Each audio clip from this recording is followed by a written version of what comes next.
పెళ్ళైనా పండగైనా వేడుక ఏదైనా పట్టుచీరల ప్రత్యేక వేదిక వారాహి సిల్క్స్.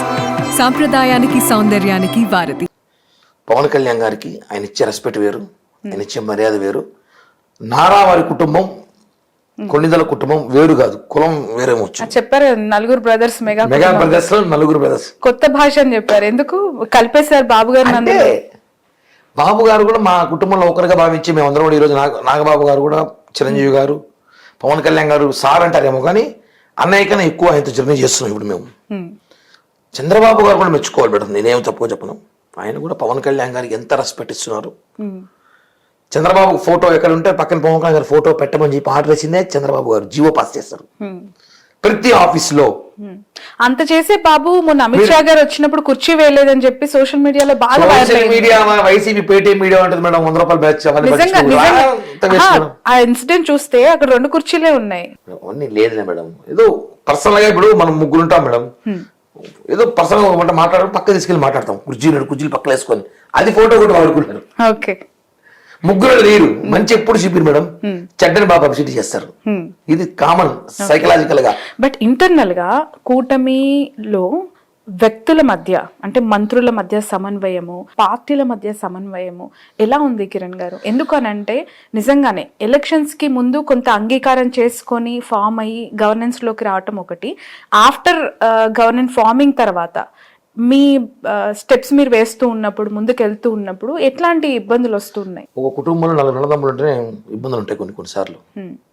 కామన్ గా అక్క చెల్లెలు ఉన్న కామన్ గా ఇబ్బందులు ఉంటాయి. ఆధిపత్య పోరు ఉంటుంది, వాడు ఎక్కువ మంచి బట్టలు వేసుకున్నాను, వీడు మంచి బట్టలు వేసుకుని, ఇవన్నీ ఉంటాయి కాబట్టి ఉంటుంది. కానీ అడ్జస్ట్ చేసుకుని పోవడం రాజకీయం. ఇప్పుడు మేము అడ్జస్ట్ కాకుండా మేము బయటపడినాం అనుకోండి, ఇప్పుడు చూడండి వాళ్ళు డిప్యూటీ సీఎం కావాలి, మేము సీఎం కావాలని అన్నారు, వాడుకుంది ఎవరు మధ్యలో? పేటీఎం బ్యాచ్ బ్రహ్మాండం వాడుకున్నారు 2 రోజులు. వాళ్ళకి ఎందుకు వాడుకుంటారండి? మీ మధ్య జరిగేదే వాళ్ళు చెప్తున్నారు. అదే మేడం, మేము అది ఎందుకు అవసరం వాళ్ళకి ఇస్తున్నాము అని చెప్తున్నా నేను. మనమిద్దరము మన ఇంట్లో ఉన్న విషయాన్ని బయటికి తీసుకొస్తాం.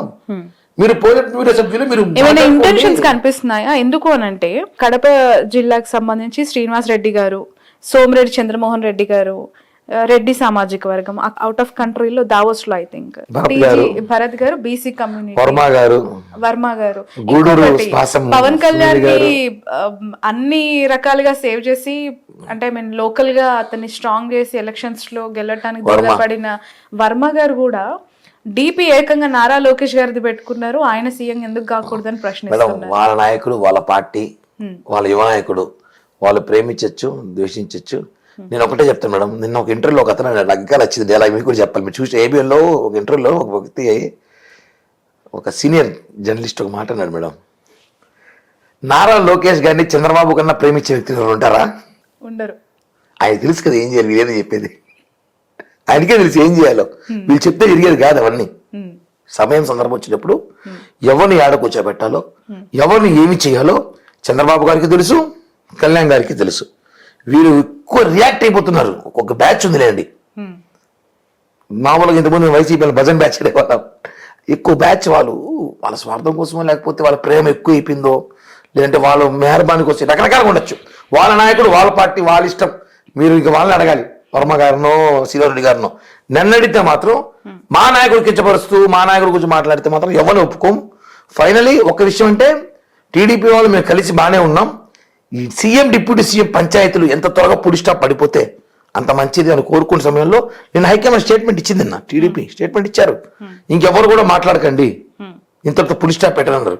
మళ్ళీ రాత్రి భరత్ ఒకడు ఆడాడు, మళ్ళీ సీఎం అని స్టేట్మెంట్ మాట్లాడడం, సీఎం గారు మళ్ళీ సీరియస్ అవ్వడము. అంటే ఏమైందంటే మేడం, చెప్పాం కదా, ఎవరు పర్ఫార్మెన్స్ కూడా వెళ్ళిపోతున్నారు, ఇన్వాల్వ్ అయిపోతున్నారు. అలా ఉండకూడదు. కానీ ఒకటి చెప్తాను మేడం, పవన్ కళ్యాణ్ గారు అంత దగ్గరగా చూసే వ్యక్తులు నేను ఒకడు కాబట్టి 10 ఏళ్ళు ఈ కూటమి డిస్టర్బ్ చేయడం వల్ల అది కాదనుకుంటున్నా. 10 years అయితే ఈ కూటమిని డిస్టర్బెన్స్ చేయడం ఎవరోలా కాదనుకుంటున్నా. నేను మహామా శక్తులు వచ్చినా కాదు అని అనుకుంటున్నాం. ఇది మాత్రం నాకు కూడా సమాచారం మేడం. కానీ పవన్ కళ్యాణ్ గారు టీడీపీ కంటే కూడా బీజేపీ హైకమాండ్ తో ఎక్కువగా సఖ్యతతో ఉన్నట్టు కనిపిస్తుంది. అవును, కూటమి 10 years అనేది పాజిటివ్ గా తీసుకోవాలంటారు. అవును మేడం, ఎందుకో ఇప్పుడు మోడీ గారికి అత్యంత ఇష్టమైన వ్యక్తి పవన్ కళ్యాణ్ గారు, పవన్ కళ్యాణ్ గారికి డబల్ అత్యంత ఇష్టమైన వ్యక్తి మోడీ గారు. ఇద్దరు 2014 కలిసే పనిచేశారు, 6 నుంచి పనిచేయడం మధ్య ఆ 2019 రీజన్ తోనే ఈ కూటమి విచ్ఛిన్నం అవబోతుంది అనేది. లేదు మేడం, ఎందుకంటే పవన్ కళ్యాణ్ గారికి ఢిల్లీ రాజకీయాల్లో మంచి అక్కడున్న సంబంధాలు చాలా బాగున్నాయి. అమిత్ షా గారు, రాజ్నాథ్ సింగ్ కానివ్వండి, మోడీ గారు కానీ, ఇంకా బ్యాచ్ అందరూ ఎవరైతే మినిస్టర్ అందరితో పవన్ కళ్యాణ్ గారు చాలా బాగుంటారు. మొన్న కూటమి కూడా మనం ఇంకా చెప్పుకోవాలంటే చంద్రబాబు గారితో కూటమి అంత సెట్ కాకపోయినా కూడా చివరి నిమిషంలో దాన్ని చేసిన గేమ్ చేంజర్ పవన్ కళ్యాణ్ గారే. Real game changer. Ram Charan గారు సినిమా తీశారు గేమ్ చేంజర్, కానీ రియల్ గేమ్ చేంజర్ వచ్చి మా బాసే పవన్ కళ్యాణ్ గారు. గేమ్ చేంజర్ ఆయనే. దాంట్లో సెట్ చేసి లాబింగ్ చేసి తగ్గి సీట్లు వదులుకొని గెలవాలి, అక్కడ మోడీ గెలవాలి, ఇక్కడ చంద్రబాబు కూటమి రావాలి, పవన్ కళ్యాణ్ గారు ఆలోచనతో సెట్ చేసిన గేమ్ చేంజర్ పవన్ కళ్యాణ్ గారు. కాబట్టి ఢిల్లీ పెద్దలతో మాకు మంచి సత్తంబంధాలు ఉన్నాయి. వైజాగ్ స్టీల్ ప్లాంట్ ఎలా పనిచూసారా, మొన్నటి దాకా భయభ్రాంత గురారు. వైజాగ్ స్టీల్ ప్లాంట్ కానివ్వండి, అలాగే ప్రత్యేక జోన్, రైల్వే జోన్ కానివ్వండి, పోలవరం కానివ్వండి, అమరావతి ఇన్ఫ్రాస్ట్రక్చర్ కానివ్వండి, ఇప్పుడు అన్ని రెడీ అయిపోయింది. కూటమి భాగస్వామ్యంతో పోలవరం పూర్తిగా కంప్లీట్ అవబోతుందంట. నాకు తెలిసి ఒక 1 year అయిపోతుంది మేడం. 1 year లో ఓకే, మోస్ట్ 1 year నిధులు కూడా రికార్డ్ చెప్తున్నారు. అయిపోతుంది మేడం. చూడండి 1 year. అనిల్ కుమార్ యాదవ్ లాగా నెక్స్ట్ ఓపెన్ చేస్తే అసెంబ్లీకి వస్తాను చెప్పాడు. ఇంత నాకు బత్తాలేడు మనిషి. ఇంకా ఓపెన్ గా ఏడున్నాడు తెలియదు. ఆయన ఒక ఆయన మంత్రి వచ్చాడు, రెండోసారి గంట మంత్రి ఒకటి వచ్చినాడు, అంబటి రాంబాబు. ఆయన ఆడున్నాడు తెలియదు. పోలవరం మాత్రం ఆడే ఉంది. వాళ్ళు మాత్రం బాగా ఎదిగారు అన్ని విధాలుగా. అరగంట మంత్రి ఎదిగారు. వాయిస్ వేసుకుని నోరు ఆవు దూడలాగా అరిచిన అనిల్ కుమార్ యాదవ్ ఎదిగాడు. కానీ పోలవరం మాత్రం ఎదగల, అట్టే ఉంది. ఇప్పుడు మొన్న 15,000 కోట్లు 23,000 కోట్లు ఇచ్చారు, స్టార్ట్ అయిపోయింది. నాకు తెలిసి 26 కల్లా ప్రజలకి, ఆంధ్ర రాష్ట్ర ప్రజలకి వరం పోలవరం వచ్చేస్తుంది కన్ఫామ్ గా. పోలవరం కూటమి ప్రభుత్వంలో రికార్డ్ చేసుకోవచ్చు. ఆన్ రికార్డ్ సరే మేడం. ఇలా చాలా మంది నాయకులు మాకు ఆన్ రికార్డే చెప్పారు. మీరు అన్నట్టు వాళ్ళు ఇప్పుడు తెరవరకు అయ్యారు. వాళ్ళు వైసీపీ నెక్స్ట్ మీరు వాళ్ళు వైసీపీ అయితారు. అందుకే రేపని చెప్పట్లా, 26 అని చెప్తున్నా. 26 లోపు పోలవరం కంప్లీట్ అయిపోతుంది. రాజధాని కూడా 29 లోపు ఒక ఇన్ఫ్రాస్ట్రక్చర్ ఒక గ్రాఫ్ కు వస్తుంది. అదే 5 ఏళ్ళ తర్వాత మళ్ళీ కానీ ఇదే ప్రభుత్వం వచ్చిందంటే వస్తుంది. మరో హైదరాబాద్ ధీటుగా పోటీగా కాకపోయినా అంచుమించులో అమరావతి రెడీ అవుతుంది. రైట్. ఎమ్మెల్సీ ఇచ్చాక రోజా గారి పోర్ట్ఫోలియోని నాగబాబు గారికి ఇవ్వబోతున్నారంటే టూరిజం నిజమేనండి? మేడం ఒకటి, నాగబాబు గారు నాకు ఇది కావాలని అడగట్లేదు. మేము నాగబాబు గారు మేము చక్కగా చూసుకోవాలి అనుకున్నాం.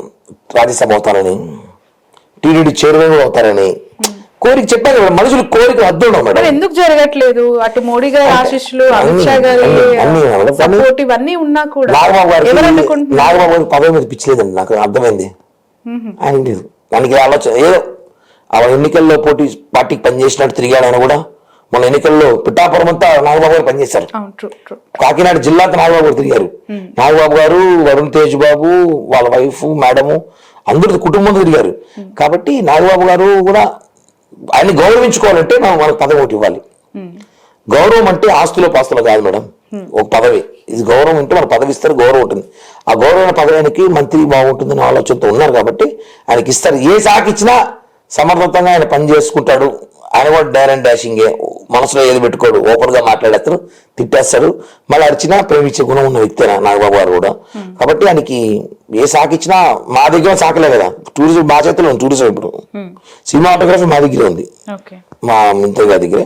ఏదో మార్చుకొని చేసుకునే అవకాశం ఉంటే ఉండొచ్చు ఏమో, కానీ మాకైతే పూర్తిగా మంత్రి అయ్యాక ఖచ్చితంగా ఆయనకైతే మంచి గౌరవం అయితే దక్కుతుంది, మంచి గౌరవం అయితే స్థానం ఇస్తారు ఆయనకి. ఇంతకుముందు గేమ్ చేంజర్ పవన్ కళ్యాణ్ గారే అని అన్నారు కదా, నిజంగానే అంత ఇబ్బందులు ఉన్నప్పుడు పవన్ కళ్యాణ్ గారే ఎవ్రీథింగ్ సెట్ చేసి దీన్ని ఒక డైమెన్షన్ లోకి తీసుకురావటంలో కీలక పాత్ర పోషించినప్పుడు ఎందుకు పవన్ కళ్యాణ్ గారి మాటకి లేదంటే ఆయన తీసుకున్న కొన్ని డెసిషన్స్ ని టీడీపీ యాక్సెప్ట్ చేయలేకపోతుంది అనే వార్తలు, కొంతమంది సీనియర్ మంత్రులు అసహనం వ్యక్తం చేస్తూ అది ఆయన ఇప్పుడు లోకేష్ గారు కూడా టీటీడీ క్షమాపణ చెప్పాలి అని అన్నప్పుడు అది వ్యక్తిగతం అని కొట్టి పారేశారు. ఎలా చూడాలి ఈ డిఫరెంట్ యాంగిల్? పవన్ కళ్యాణ్ గారు చాలా స్ట్రైట్ ఫార్వర్డ్, చాలా ఆవేశమైన పొలిటీషియన్ తో పాటు ఆలోచన పొలిటీషియన్ కూడా. ఎక్కడ నెగ్గాల కాదు, ఎక్కడ తగ్గాల తెలిసిన వ్యక్తి పవన్ కళ్యాణ్ గారు. అది సినిమాలో ఆయన కోసం పెట్టేట్టు డైలాగ్ త్రివిక్రమ్ గారు ఆయన కోసం రాశారు, ఆయన కోసం సెట్ అయింది. ఇక్కడ ఇష్యూ జరిగిందండి, వేరే మీద వేయడం కాదు, కరెక్ట్ కాదు. ఎవరు పరిపాలించేది? ఈఓ గారు, అడిషనల్ ఈఓ గారు టీడీడీ చూస్తున్నారు. మీరు గైడ్లైన్స్ సరిగా లేక అత్యుత్సాహమో లేకపోతే మిస్టేక్ జరిగింది కదా, ఆ విషయాన్ని పవన్ కళ్యాణ్ గారు మాట్లాడకపోతే ఈరోజు వైసీపీ వాళ్ళు దాన్ని ఎత్తుకునేవాళ్ళు, అసలు పెద్దగా మోసేసేవాళ్ళు బ్యాండ్లు ఎత్తుకొని.